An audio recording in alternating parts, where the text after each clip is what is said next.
Hello everyone, good morning, જય શ્રી કૃષ્ણ, રામ રામ સીતારામ તમને બધાને. ઘણા બધા લોકોની એવી કમેન્ટ આવે છે, એવા રિસ્પોન્સ આવે છે કે તમે ગુજરાતીમાં વ્લોગ બનાવો. તો આજે મારો ફર્સ્ટ વ્લોગ હું ગુજરાતીમાં બનાવવા જઈ રહી છું. તો તમે નીચે કમેન્ટ કરીને જરૂર કહેજો કે તમને ગુજરાતીમાં વ્લોગ વધુ પસંદ આવે છે કે પછી હિન્દીમાં. તો આપણે પછી એ મુજબ આગળ ચેનલમાં કન્ટિન્યુ કરીશું. તો અત્યારે સવાર થઈ ગઈ છે.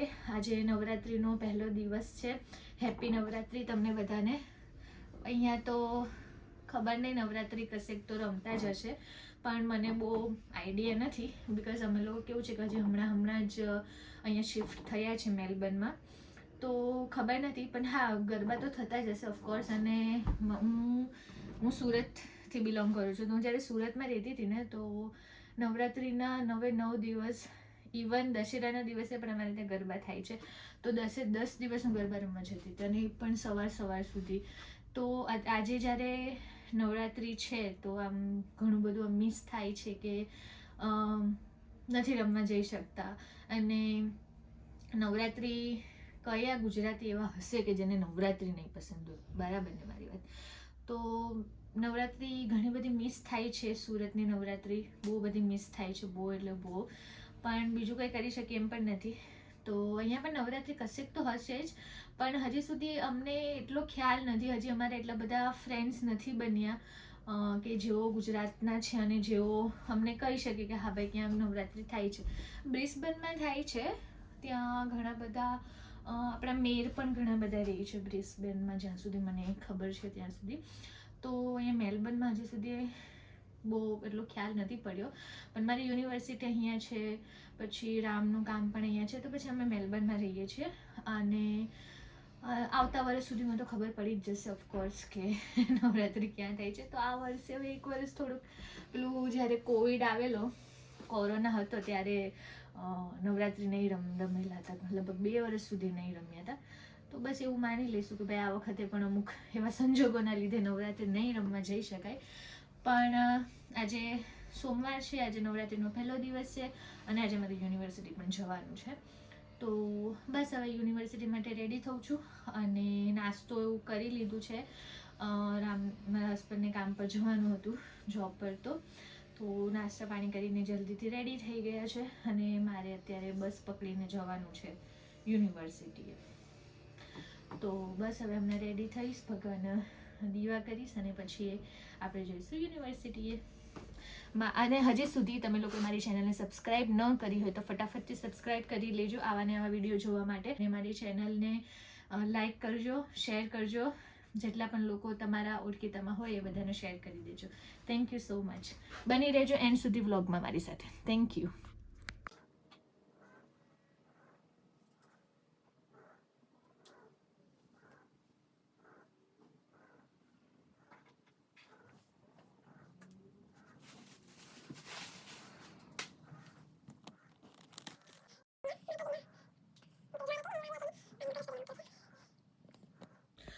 તો મેં ભગવાને દીવા કરી લીધા છે, અને હવે થોડુંક ખાવાનું લઈ જવું જોઈશે ને યુનિવર્સિટીમાં જોડે, કારણ કે 2 લેક્ચર છે તો હજી ભૂખ લાગે. તો હવે એના માટે ઓટ્સ બનાવવાનું છે મારે. તો ઓટ્સને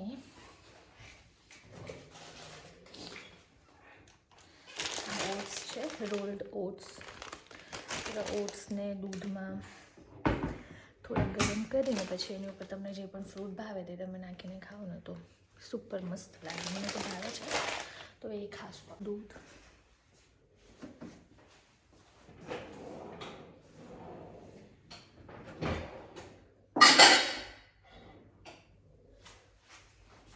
બાઉલમાં થોડા ઓટ્સ અને થોડુંક દૂધ એને ઓવનમાં ગરમ કરી લઈશ. તો વધારે તો ભૂખ નહીં લાગે, તો થોડુંક જ લઈ જવાનું છે.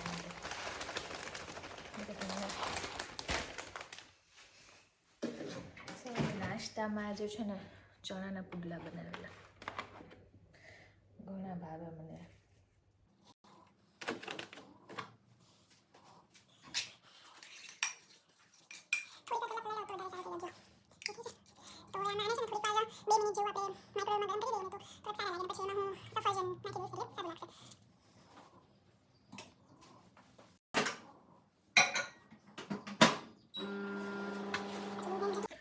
જો આ બાઉલ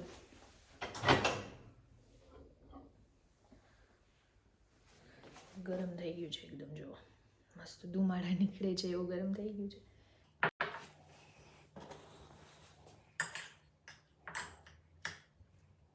વઠાવવા દેવું પડશે. અને પછી છે ને હું બ્લુબેરીઝ લઈ તો મને આની ઉપર આ બ્લુબેરીઝ ભાવે છે કારણ કે એટલી બધી ખાટી નથી. મેં સ્ટ્રોબેરી નાખી હતી પણ મને બહુ ભાવી નહીં.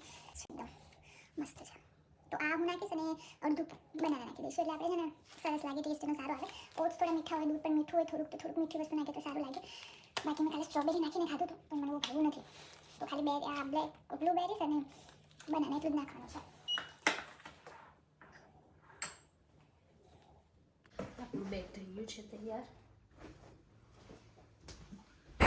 તો જો આપણે બસમાંથી ઉતરી ગયા છે ને હવે ટ્રામની વેઇટ કરીએ છીએ.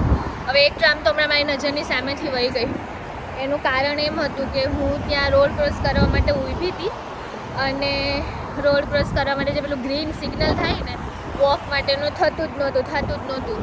તો એમાં મારી ટ્રામ જતી રહી. હવે મારી બીજી ટ્રામનો વેઇટ કરવો પડશે. જો કે મારા લેક્ચર કરતાં હું 20-25 મિનિટ વહેલી જ પહોંચીશ એટલે એનો કંઈ વાંધો નથી, પણ થોડુંક વહેલું પહોંચીએ તો થોડુંક સારું, ક્લાસ શોધવા મને એમ સારું રહે. પણ હવે ટ્રામ જતી રહી, મેં નજરની સામેથી વહી ગઈ બોલો, પણ કંઈ થયું નહીં. પછી સિગ્નલ ઓલું થયું ને પછી ગ્રીન થયું ત્યારે હું ચાલીને અહીંયા સુધી આવી. જો કે બીજી ટ્રામ પાછળ આવતી જોઈ 5-10 મિનિટે બધી ટ્રામ આવતી હોય એટલે એવો કંઈ વાંધો તો નથી. બસ મિસ થઈ જાય તો થોડોક વાંધો આવે કારણ કે બસ 20-25 મિનિટ આવે, પણ તમારી પાસે બીજી બસના પણ ઓપ્શન હોય. તો હવે ટ્રામ તો આવ્યા રાખે એટલે કોઈ વાંધો નથી. બને રહેજો વ્લોગમાં મારી સાથે એન્ડ સુધી. Thank you. જો તો કેવો મસ્ત ટ્રક છે અહીંયા. છે ને ટ્રક ઘણા બહુ મસ્ત હોય. મેં એટલા અલગ જાતના ટ્રક્સ જોયા છે ને અહીંયા, મોટા એ પણ એકદમ સરસ લાગે એકદમ. જો આપણે ટ્રામમાં બેસી ગયા છે. આવી હોય ટ્રામ મેટ્રો જેવી, એના આવી રીતના પાટા હોય એની ઉપર હાઈલા રાખે. સીધી જ જાય, ગલીઓમાં નથી જતી હજી. તો જો હું ટ્રામમાંથી ઉતરી ગઈ છું ને હવે અહીંયાથી 10 મિનિટ સુધી ચાલતા જઈએ એટલે મારી યુનિવર્સિટી આવી જાય. અને બીજું મારી યુનિવર્સિટી એટલી બધી મોટી છે ને કે એમાં ક્લાસ શોધવામાં પણ ઘણો બધો ટાઈમ જતો રહે, બિલ્ડિંગ શોધવામાં પણ ઘણો ટાઈમ જતો રહે. બસ હવે જો અહીંયાથી ચાલતા જાઉં છું. અને આ કોટ તો ભેગો રાખવો જ પડે આપણે કારણ કે અહીંયા થોડીક ઠંડીનો માહોલ વધારે રહે અને ખબર ના પડે ક્યારે ઠંડી પડવા માંડે ને ક્યારે ગરમી પડવા માંડે, ક્યારે હમણાં થોડી કલાક પહેલાં જે વરસાદ આવતો હતો ને આ જુઓ અત્યારે વાતાવરણ એકદમ ચોખ્ખું થઈ ગયું છે. તો આમ કંઈ નક્કી ના હોય એટલે આપણે આપણી તૈયારીમાં ફરવું પડે. બાકી આ કોટ તો જોડે લઈને જ ચાલવાનો કાયમ.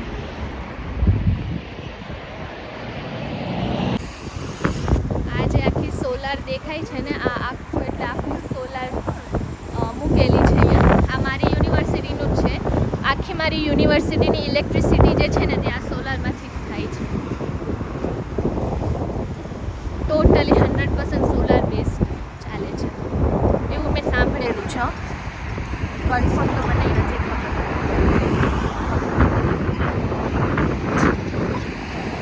જો અહીંયા પ્રેસ કરીએ એટલે સામે આ જે રેડ સિગ્નલ છે ને તે ગ્રીન થાય એટલે પછી ચાલીને જઈ શકીએ. બાકી તો ફાસ્ટ આમ ગાડીઓ આવતી હોય તો મારી સામેની બાજુ જવાનું છે. આ જો આપ ચાકુ સોલારનું છે. અમારી યુનિવર્સિટી ચાલુ થઈ ગઈ છે જો કે અહીંયાથી મેઇન રોડ જ્યાં હું ઉતરી ત્યાંથી જ. આ આખું મારું યુનિવર્સિટીની જ બધી બિલ્ડિંગ આ નવી હજી બને છે. હજી આ પાછળ જે દેખાય છે આ બધી યુનિવર્સિટી છે. ખાસી મોટી છે, મસ્ત છે એકદમ, બહુ મસ્ત યુનિવર્સિટી છે, મજા આવે.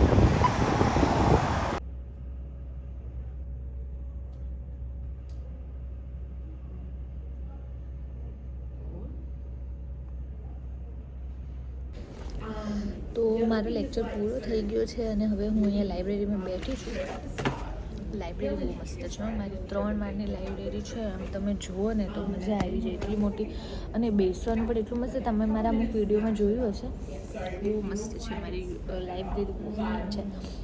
તો અત્યારે બધું આપણે લઈને આવ્યા હતા, ખાધું, અને થોડુંક યુનિવર્સિટીનું અસાઇનમેન્ટનું કામ છે. હમણાં આવતા વીકમાં બધા અસાઇનમેન્ટ સબમિટ કરવાના છે, તો બસ એ જ કામ કરતી હતી ને બેઠી જોઉં છું અસાઇનમેન્ટ કઈ રીતના કરવું, શું કરવું એમાં.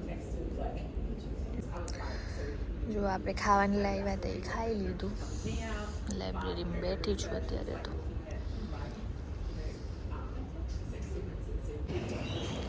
જો આ લાઇબ્રેરીમાંથી નીકળી ગઈ છું ને અત્યારે કંઈક કોફી પીવાની ઈચ્છા છે, તો કોફી લેવા જાઉં છું. અમારી યુનિવર્સિટીની લાઇબ્રેરી છે, બસ ત્યાંથી સાઈડમાં આવી રીતના છે એક ગ્રોસરી જેવું. ચારે બાજુ ફૂડ કોર્ટ છે. જો ત્યાં ફૂડ કોર્ટ છે, આખો જ ફૂડ કોર્ટ છે.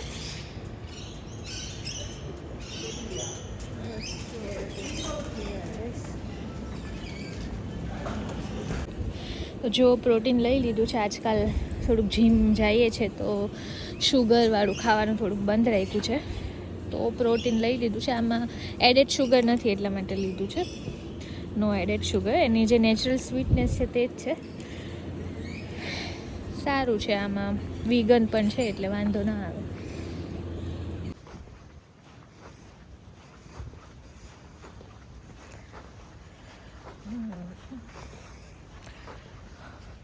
લોકોને જે ઊભા કર્યા છે સર,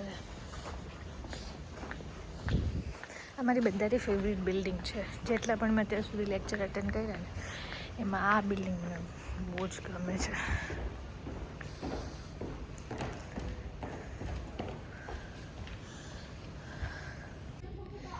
બેસવાની મજા આવે એવું છે એકદમ. જો હજી સુધી કોઈ આવ્યું નથી મારા લેક્ચરમાં. હું એક કરી આવી છું અત્યારે. તો આ સામે દેખાય ને મારો લેક્ચર ક્લાસ છે, તો હજી તો કોઈ આવ્યું નથી.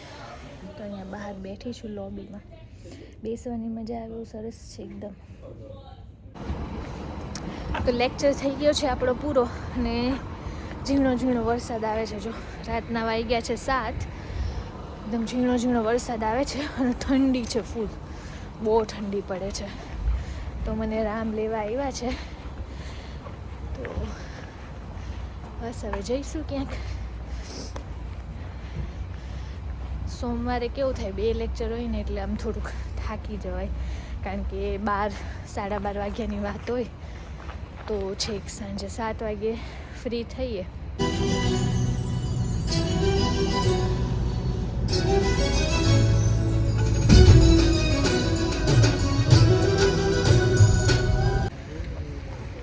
જો ફૂલ વરસાદ આવી ગયો છે.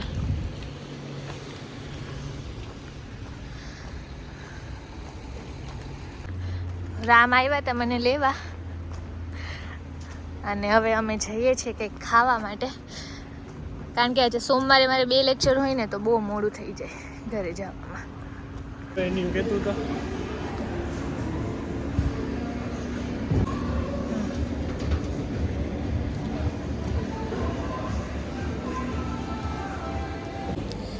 તો અમે આવી ગયા છીએ અહીંયા પેટનો ખાડો પૂરવા. બહુ જ ભૂખ લાગી હતી ને બહુ એટલે બહુ જ ઠંડી છે બહાર, બહુ વધારે પડતી ઠંડી છે. તો અહીંયા ઢોસા કરીને છે, ઇન્ડિયન રેસ્ટોરન્ટ, બહુ જ મસ્ત છે. એમ તો લુકમાં તો સારું છે. હવે ફૂડ આવે ત્યારે ખબર પડે. રિવ્યૂ જોયા હતા, બહુ સારા હતા. તો ઈચ્છા હતી ઢોસા ખાવાની, કારણ કે બહુ બીજું બધું તો કંઈ એટલું ખાસ મળતું નથી. એક દિવસ ગયા હતા ખાવા, તો થોડું ઘણું ખાધું હતું. રેસ્ટોરન્ટનું ઇન્ટિરિયર બહુ જ ફાઇન છે. A few moments later. જો અમારું ચીલી પનીર આવી ગયું છે, ડ્રાય ચીલી પનીર. ખાવા માટે તૈયાર છે અમે. જો અમારા ઢોસા પણ આવી ગયા છે. આ છે મૈસૂર મસાલા ઢોસા છે. અમારે સુરતમાં તો છે ને મૈસૂર મસાલા ઢોસાનો મૈસૂર જે ભાજી આવે ને અલગ આવે. આ તો આપણે મસાલા ઢોસા કહીએ છે. પણ અહીંયા મૈસૂર કે છે ને આ છે શેફ સ્પેશિયલ ઢોસા એ રામ હારું મંગાવ્યા છે આપણે. તો જમીને ઘરે આવી ગયા છે અમે અને ઢોસા ખાવા ગયા હતા, પણ ઢોસામાં કંઈ એટલી મજા નથી, કારણ કે આપણે ઇન્ડિયામાં રહેલા હોય અને ખાસ કરીને સુરતનું તો ખાવાનું એટલે મજા આવી જાય એવું ખાવાનું હોય, તો એટલું બધું સારું નહીં હતું. બટ અમે પેલું કહેવાય ને કે ન મામા કરતાં કાણા મામા સારા, બસ એવું જ હતું.